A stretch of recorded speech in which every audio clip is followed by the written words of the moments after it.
Selamat siang, kami dari kelompok 3, mata kuliah Statistika dari Fakultas Ekonomi dan Bisnis, jurusan Akuntansi, kelas C, semester 2, Universitas Palangkaraya, dengan anggota Saya Giasit Aulia Sakina.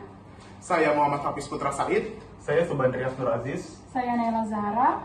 Di sini kami ingin menjelaskan cara untuk melakukan uji data panel di aplikasi eViews, sekaligus menjelaskan arti dari hasil atau outputnya. Halo, saya di sini Muhammad Hafiz Putra Said akan menguji data dengan analisis deskriptif statistik dan analisis normalitas. Langsung saja kita mulai. Yang pertama, kita akan create a new eViews work file, lalu pilih work file structure type-nya ke balance panel.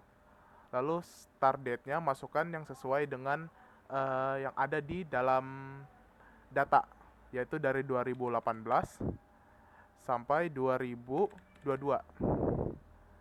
Lalu number of cross section-nya kita masukkan 32 seperti yang ada di dalam datanya. Oke. Lalu kita ke quick, ke empty group. Lalu kita masukkan data yang telah diolah ke dalam empty group.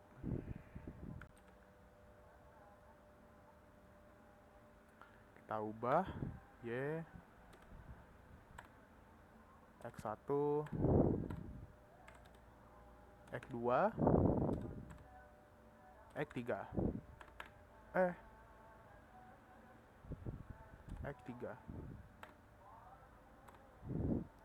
Lalu setelah ini kita masuk ke quick lagi, pilih group statistik, pilih descriptive statistik, pilih common sample. Masukkan variabel-variabel yang ada di sini ke dalam sini. X1, X2, X3, dan Y. Nah, data sudah ada 4 hal yang perlu kita perhatikan di hasil data ini. Yang pertama itu mean, standard deviation, skewness, dan kurtosis. Kami telah menyimpulkan di dalam Word yang kami olah. Yang pertama itu mean atau rata-rata. X1 menunjukkan angka 0,3749694, yang dimana rata-rata pengungkapan CSR pada sampel adalah sekitar 37,47%, menunjukkan perusahaan secara umum tidak sepenuhnya menggunakan aspek CSR. Lalu mean X2 menunjukkan angka 0,785638, di mana berarti rata-rata leverage sebesar 78,56%. Berarti sebagian besar perusahaan dibiayai oleh utang dalam jumlah tinggi. Lalu mean X3 menunjukkan angka 17,94964, yang berarti ukuran perusahaan rata-rata cukup besar. Dan mean variable Y menunjukkan angka 6,100200, yang berarti nilai ini tergantung pada metode pengukuran distress, atau misalnya Z-score. Nilainya harus dibandingkan dengan ambang batas untuk melihat kondisi sehat atau tidak. Lalu standard deviation X1 menunjukkan angka 0,189407, yang berarti variasi CSR antar perusahaan relatif kecil. Lalu standard deviation X2 menunjukkan angka 0,153395, yang berarti leverage cukup bervariasi antara perusahaan. Lalu X3 menunjukkan angka 1,714551, yang berarti ukuran perusahaan cukup bervariasi. Lalu variabel Y menunjukkan angka 1,260164, yang berarti tingkat distress perusahaan cukup beragam. Lalu yang ketiga, di sini ada skewness. X1 menunjukkan angka 0,081789, yang berarti hampir simetris atau mendekati 0. Distribusinya normal. Lalu X2 menunjukkan angka min 3,0 089498 yang berarti negatively skew, distribusi condong ke kanan atau banyak perusahaan dengan leverage tinggi.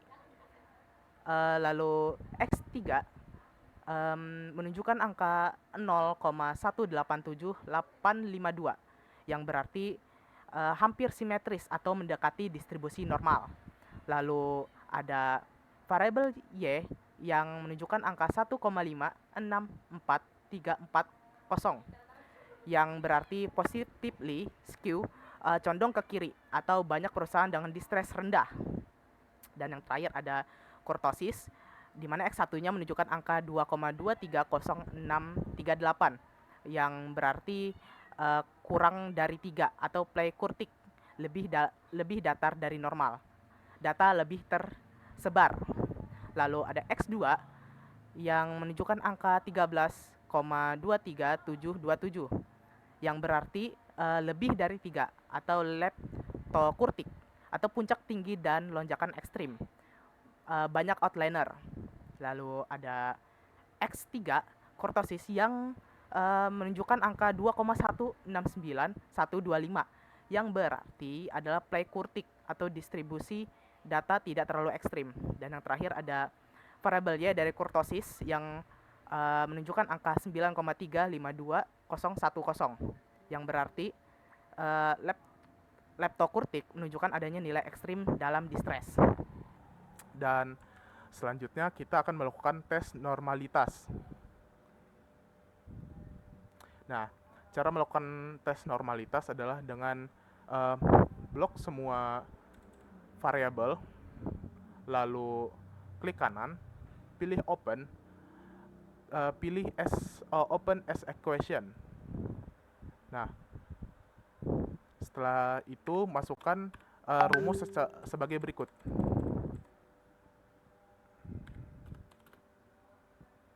Lalu setelah memasukkan rumus ini, kita ke panel option terlebih dahulu. Nah, di cross section, pilih cross section yang sesuai dengan metode yang cocok untuk data kita.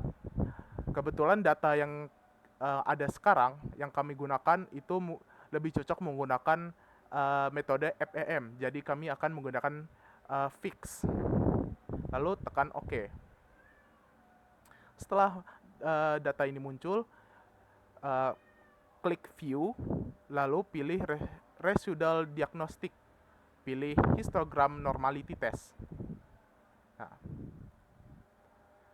dan di sini probability menunjukkan angka 0, di mana nilai P jika kurang atau sama dengan 0,05 berarti menunjukkan bahwa data tidak terdistribusi dengan normal. Saya Subandrias Nuraziz. Di sini saya akan melakukan uji asumsi klasik yang terdiri dari uji multikolenialitas, uji heteroskedastisitas, dan uji autokorelasi. Yang pertama yang akan dilakukan adalah uji multikolenialitas. Yang harus dilakukan adalah melakukan blok kepada variabel X1 sampai X3, tekan quick, grup statistik, dan correlation. Berikut adalah hasil dari uji multikolenialitas, di mana semua koefisien korelasi menunjukkan nilai di bawah 0,85, yang berarti data lolos uji multikolenialitas. Lalu yang kedua adalah uji heteroskedastisitas. Yang pertama harus dilakukan adalah melakukan blok pada 3 variabel, open as equation, lalu memasukkan rumus ABS, receive, dan C. Karena metode yang digunakan adalah FEM, jadi cross section dimasukkan fix. Bisa dilihat berikut adalah hasil dari uji heteroskedastisitas. Semua variabel X1, X2, dan X3 menunjukkan nilai P lebih besar daripada 0,05, yang berarti bahwa data lolos uji heteroskedastisitas. Selanjutnya adalah uji autokorelasi. Untuk melakukan uji autokorelasi bisa langsung ke estimate dan mengubah rumusnya menjadi Y.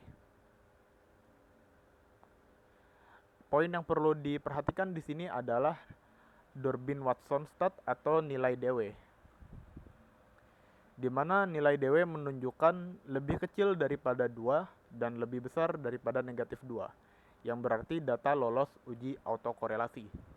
Perkenalkan, nama saya Giasit Aulia Sakina dengan NIM 24302030303084. Kali ini saya akan menjelaskan tentang analisis regresi secara parsial dan simultan dan interpretasi output atau hasilnya.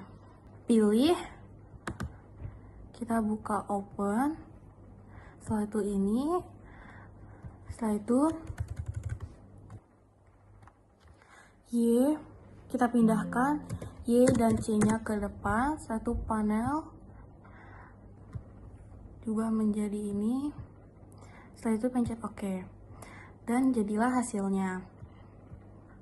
Lalu nilai P dari X1 lebih dari 0,5 yang ditunjukkan bahwa variabel tidak berpengaruh signifikan secara parsial. Nilai P dari X2 lebih kecil dari 0,05 yang menunjukkan bahwa variabel berfungsi signifikan secara parsial. Nilai P dari X3 lebih dari 0,05 yang menunjukkan bahwa variabel tidak berpengaruh signifikan secara parsial. Setelah itu, nilai S statistik kurang dari 0,05 yang menunjukkan bahwa semua variabel berpengaruh signifikan secara simultan. Perkenalkan, saya Naila Zahara dengan NIM 243020303065. Di sini saya akan menganalisis koefisien determinasi atau HR² dan interpretasi output beserta hasilnya. Select dari bagian X1 sampai Y, lalu kita klik open as equation. Y dan C-nya kita pindahkan ke depan.